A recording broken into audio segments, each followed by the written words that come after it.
Hello. Hi, Cynthia. Yeah. Yeah, it's just 3 o'clock in the morning. I just waking up here. Yeah, I have to go out, see if I can go and do a hustle in foreign. Yeah, I couldn't sleep last night, earlier on, because natuki bird boss yo ka kriye et puis lana ba yo ka kriye Alson Maxwell ka parlant les social media from USA. Oui, yo la ka bay Alan Chasney son for sugar that Alan Chasney pa black ka di Alan Chasney ka di respecte yo sakwe san honte kon yo ye et toutes les ayo la ka di respecte femme ka di respecte on pays yo pan yo ka fe pa pièce pogo yo ka fe bay set lisi pa mi man chote yo ni ka kwi yo non yo ek li yo fini yo la ka parle about Alan Chasney ka di respecte yo. So Alan Chasney, because he say a black and white, half black, half white. Kisaki Alson Maxwell epi bird boss. So zoka try kwa kodi because zo se racist sakaka koshon kohoye that Alan Chasney, because he's white, he cannot tell you all to fuck off. Ipa hakwe zo jackass. Asiwe, y'all are a fool. Y'all are full useless motherfuckers. Waste of black people's sperm. All set lisi. Kote chotezo, kote kaizo set lisi, kote nozo. Y'all don't have no properties in St. Lucia. Hola kabat chuno ezoa. Hola vizo ho a de respecte femme. Pas soin izo. Sa pa de respect. That's not disrespect. Alan Chasney, pas ça Alan Chasney te pour dizo. C'est pas jackass Alan Chasney supposé dizo.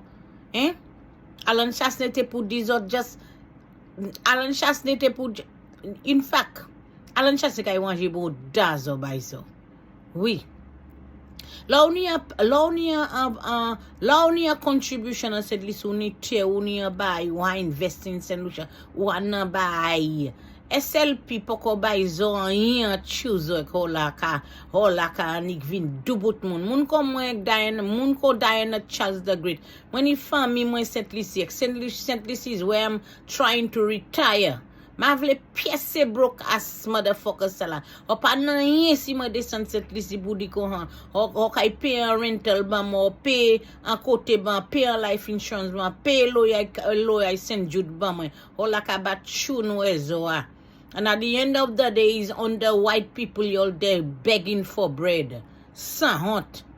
Where and when PJP is going to make me feel happy and feel secure that I'm going to come to St. Lucia to retire under his government. Alson Maxwell. Ou state la comment? Est-ce qu'on y teste cette liste? Qui ça on y en state là? On y caille? Qui non? What's your name? What's your name, Alson Maxwell? Ou still 80 ba Jean Black ou la ka parle about Jean Blanc? Ou la ka parle? Ou pas have Alan Chasney ni toutes affaires cette liste? Tout ishli te ale dans private school. Yon business tout bagay cette liste. Qui ça on y cette liste? Ou la ka anik vini mete pied ou interfere koka distract moun ki successful including me. One states la l'État sa chivo yek se kalte se vie sout sa union lo United States of America. Na tout ki ou même ako. An loko Stevie bay fekou kaman lo. SLP poko sa ba ou an chote pou sa me de fam la ou nan kay la toujou. Ek ou la ka vini di Alan Chasney ek Marvin Charles san nom paso.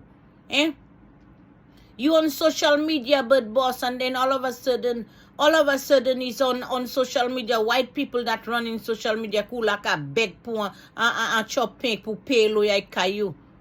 Don't let me talk, eh? Since silte, zoken silte. Every time you talk about Alan Chasney, I don't see no progress in your fucking ass. Why y'all cannot hold your backside, your black smelling backside? Chebe chouzo wipo. La ou ni an non se la ou sa parle les social media. Si zo sa fait pli men pas sa Alan Chasney an. Hein? Hein? Hein? Broke ass.